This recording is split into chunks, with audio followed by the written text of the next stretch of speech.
नमस्कार दोस्तों, बहुत स्वागत है आप सभी दर्शकों का और आप देख रहे हैं केएनई न्यूज़। दोस्तों, पिछले वीडियो में मैंने कहा था कि बिहार के मुख्यमंत्री नीतीश कुमार ने एनडीए की एक बैठक बुलाई थी और जैसे ही सीएम नीतीश कुमार ने एनडीए की बैठक बुलाई तो चर्चाओं का बाजार एक बार फिर से गर्मा गया था कि आखिर सीएम नीतीश कुमार ने ये बैठक क्यों बुलाई, क्या कुछ मायने होने वाले हैं। इस बैठक के ऐसे ही कई सारे सवाल सियासी गलियारियों में उठने लगे थे, लेकिन अब इस बैठक को लेकर एक बड़ा खुलासा इस वक्त सामने आया है। बैठक में जेडीयू और बीजेपी नेताओं के बीच टकराव की खबरें सामने आ रही है और कथित तौर से सीएम नीतीश कुमार ने बीजेपी के दो बड़े नेताओं पर गंभीर आरोप भी लगा दिए हैं। बैठक के दौरान सीएम नीतीश कुमार ने कुछ ऐसा कह दिया जिसने राजनीतिक गलियारियों में हलचल सी तेज कर दी है और इसके बाद कथित तौर से बिहार में इस बात की चर्चा तेज हो गई है कि नीतीश कुमार एक बार फिर से पलटी मार सकते हैं। सीएम नीतीश कुमार बैठक में कई तरीके के सवाल उठा चुके हैं, जिसके चलते एनडीए की परेशानी भी बढ़ गई है। अब ऐसे में सवाल ये उठ रहे हैं कि क्या बिहार में कभी भी कोई बड़ा राजनीतिक खेल हो सकता है। तो सीएम नीतीश कुमार ने एनडीए की बैठक में ऐसा क्या कह दिया कि बीजेपी के नेता टेंशन में, परेशानी में दिखाई दे रहे हैं। तो दोस्तों, आज हम इसी रिपोर्ट में चर्चा करेंगे, तो वीडियो को अंत तक जरूर देखिएगा, वीडियो में आखिर तक बने रहिएगा। दोस्तों, बिहार के मुख्यमंत्री नीतीश कुमार 2 बार एनडीए से महागठबंधन में गए थे, यानी कि सीएम नीतीश कुमार 2 बार राजनीतिक पलटी मार चुके हैं, जिसके बाद कुछ समय महागठबंधन में रहकर सरकार चलाई और फिर एनडीए में वापस आ गए। तो इसलिए जब भी सीएम नीतीश कुमार की बात आती है तो उनके दल बदलने का सिलसिला सबसे पहले याद आता है और अब उनके एनडीए से एक बार फिर से पलटी मारकर महागठबंधन में जाने की चर्चाएं शुरू हो गई हैं। माना यह जा रहा है दोस्तों कि विधानसभा उपचुनाव के बाद बिहार की तस्वीर भी बदल सकती है। दोस्तों, बिहार में 4 विधानसभा सीटों पर उपचुनाव होने को है और ये उपचुनाव ये संकेत दे देगा कि सीएम नीतीश कुमार आगे क्या करने वाले हैं। क्या वह एनडीए के साथ रहकर सरकार चलाएंगे या फिर वह महागठबंधन में शामिल हो जाएंगे, और क्या महागठबंधन में सीएम नीतीश कुमार के लिए अपने बंद दरवाजे खोलने के लिए तैयार हैं। सीएम नीतीश कुमार ने भले ही एनडीए की बैठक में एकजुट होकर चुनाव लड़ने और विधानसभा चुनाव में 225 सीटें जीतने का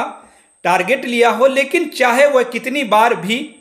समय नीतीश कुमार अपनी ईमानदारी की सफाई दे चुके हो, बावजूद इसके कथित तौर से ना तो बीजेपी को सीएम नीतीश कुमार पर भरोसा रहा है और ना ही सीएम नीतीश के किए गए टारगेट पर, यानी कि कथित तौर से बीजेपी को अब सीएम नीतीश कुमार पर भरोसा नहीं है। इस बीच बैठक में सीएम नीतीश कुमार ने जो कुछ कहा उससे अब बीजेपी के अंदर नाराजगी भी खुलकर सामने आ रही है, क्योंकि सीएम नीतीश कुमार ने सीधे सीधे बीजेपी नेताओं को गैर जरूरी बयानबाजी नहीं करने को कह दिया है। यानी कि सीएम नीतीश कुमार ने साफ साफ अल्टीमेट दे दिया है कि खास तौर पर मुसलमानों को लेकर बीजेपी नेताओं के बयानों पर सीएम नीतीश कुमार ने आपत्ति जताई है। दरअसल दोस्तों, बीजेपी के 2 दिग्गज नेता केंद्रीय मंत्री गिरिराज सिंह और बीजेपी के पूर्व प्रदेश अध्यक्ष संजय जायसवाल की तरफ इशारा करते हुए सीएम नीतीश कुमार ने कहा है कि इन लोगों के बयानों के चलते हम गठबंधन में गए थे। यानी कि सीएम नीतीश कुमार ने जो पलटी मारी थी उसके लिए उन्होंने सीधा सीधा जिम्मेदार बीजेपी के नेताओं को ठहरा दिया है। यानी कि कथित तौर से सीएम नीतीश कुमार ने बीजेपी हाईकमांड को यह संदेश पहुंचा दिया है कि वह इन दोनों नेताओं की बयानबाजी पर रोक लगाएं, नहीं तो बीजेपी को इसका नुकसान हो सकता है।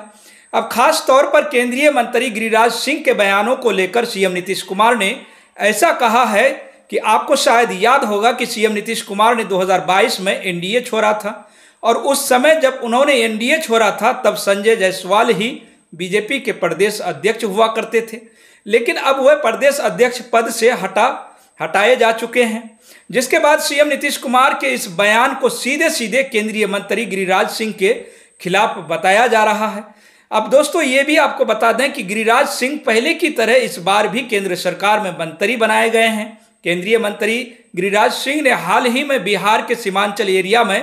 हिंदू स्वाभिमान यात्रा निकाली और इस यात्रा को लेकर पहले ही सीएम नीतीश कुमार नाराज थे और केंद्रीय मंत्री चिराग पासवान की एलजेपीआर भी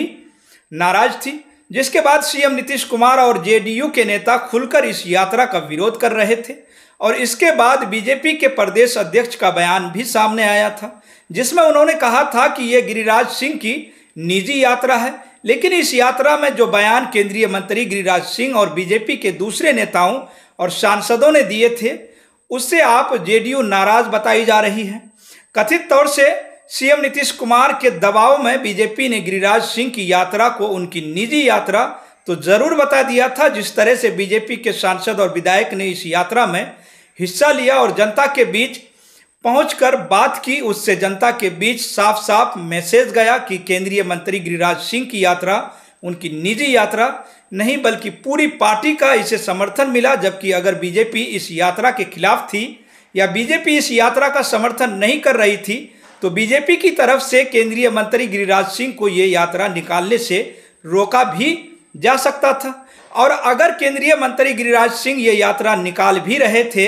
तो बीजेपी अपने नेताओं, समर्थकों और सांसदों को यह अल्टीमेट भी दे सकती थी कि गिरिराज सिंह की यात्रा से वह दूरी बनाकर रखें। लेकिन ऐसा कुछ भी नहीं हुआ, ऐसा कुछ भी नहीं दिखा, बल्कि बीजेपी के नेता बाकायदा यात्रा में शामिल हुए, उसी तरह की बयानबाजी भी की जिसको लेकर जेडीयू पहले ही अंदेशा जता रही थी और जिसको लेकर जेडीयू जानती थी कि ऐसा ही होगा, इसलिए वह इस यात्रा का विरोध कर रही थी। लेकिन अब उसी यात्रा को लेकर जब एनडीए की बैठक हुई तो कथित तौर से सीएम नीतीश कुमार ने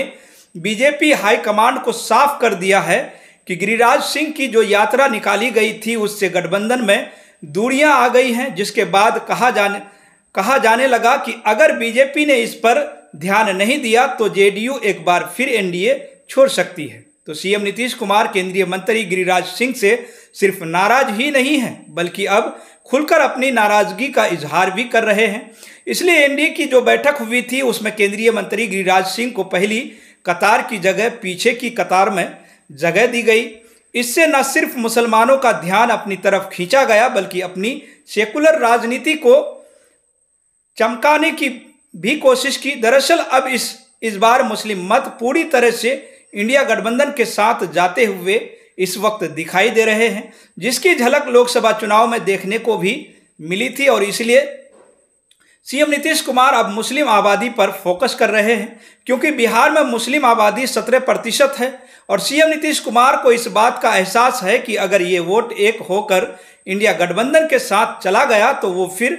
से दोबारा 2025 का विधानसभा चुनाव उनके लिए जीतना बेहद मुश्किल हो जाएगा। तो दोस्तों आपको ये भी बता दें कि राम मंदिर निर्माण वक्फ संशोधन बिल और फिर केंद्रीय मंत्री गिरिराज सिंह की हिंदू स्वाभिमान यात्रा के बाद मुसलमानों में एनडीए सरकार को लेकर नाराजगी दिखाई दे रही है और ये वोट इंडिया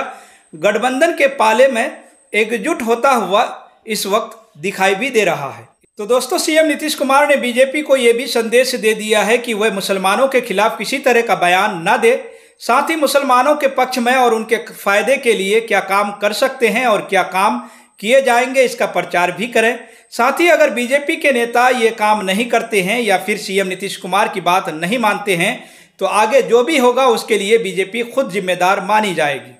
वैसे बता दें कि इस बैठक में सीएम नीतीश कुमार ने 2 नेताओं के अलावा अपनी पार्टी के सीनियर नेता और मंत्री विजेंद्र यादव को लेकर भी एक बड़ी बात कही है। मीडिया रिपोर्ट के मुताबिक दोस्तों सीएम नीतीश कुमार ने विजेंद्र यादव की तरफ इशारा करते हुए कहा था कि महागठबंधन में जाने के लिए ये भी जिम्मेदार हैं। दरअसल विजेंद्र यादव को लालू प्रसाद यादव का करीबी भी माना जाता है और सीएम नीतीश कुमार ने यह भी कह दिया है कि महागठबंधन के साथ अगर डील को लेकर पहल विजेंद्र यादव की तरफ से की गई। विजेंद्र यादव अभी भी सीएम नीतीश कुमार के भी बेहद करीबी मंत्रियों में शामिल हैं, तो साथ ही आरजेडी नेताओं को भी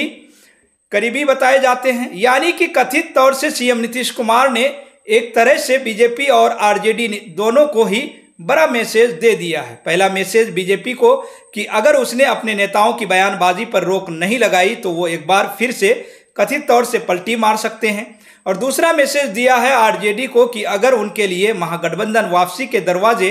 खोलती है तो शायद सीएम नीतीश कुमार महागठबंधन में विचार करने को तैयार भी हो सकते हैं। यानी कि कहीं न कहीं कथित तौर से अब सीएम नीतीश कुमार को लेकर सवाल उठ रहे हैं कि क्या सीएम नीतीश कुमार इसी साल पलटी मार जाएंगे, क्योंकि इन सब के बीच सबसे बड़ा सवाल यही उठ रहा है कि एनडीए की अगर बैठक चुनाव को लेकर बुलाई गई थी तो फिर सीएम नीतीश कुमार ने बार बार इस बात पर जोर क्यों दिया कि वह महागठबंधन में क्यों गए थे और कैसे गए थे, जिसे लेकर अब एक बार फिर से कयासों की चर्चाएं यानी कि कयास लगाए जा रहे हैं